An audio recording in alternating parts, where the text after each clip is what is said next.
Let's look at some problems involving the idea of equality of sets. And we'll take these one at a time, but the first thing we need to do is remind ourselves what we're trying to do. Basically, we say that two sets are equal if and only if they have exactly the same elements. So if we're looking at this first problem, are these two sets equal or not equal? The idea is to see if they have exactly the same elements. There's a 1 here, there's a 1 here. There's a 3 here, there's a 3 here. There's a 5 here, there's a 5 here. A 7 on the left, a 7 on the right. A 9 on the left, 9 on the right. Everything's accounted for. Every element of the set on the left is an element of the set on the right, and every element of the set on the right is an element of the set on the left. So are they equal or not equal? Well, they are equal. Now if you look at this one, you have a 1, you have a 1.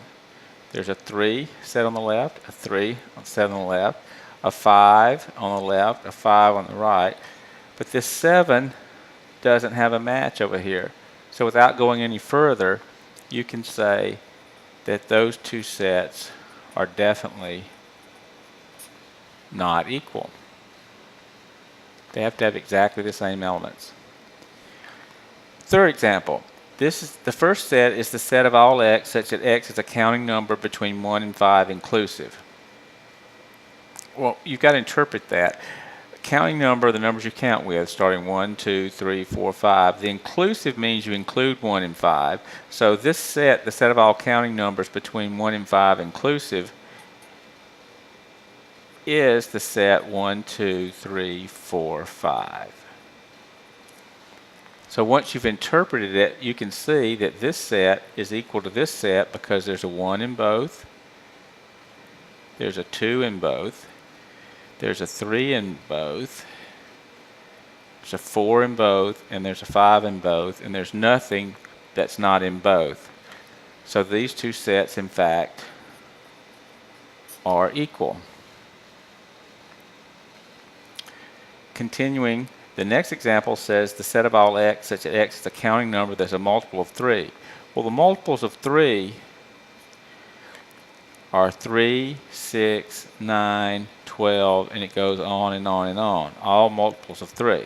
And you're comparing it to the set 3, 6, 9, 12. Now there's a 3 in both, there's a 6 in both, there's a 9 in both, there's a 12 in both, but everything past 12, like 15, 18, 21, are in this set but not in this set.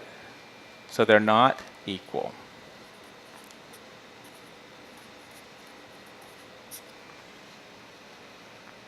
And finally, we're comparing the set of all x such that x is a living American born before 1800 with the empty set.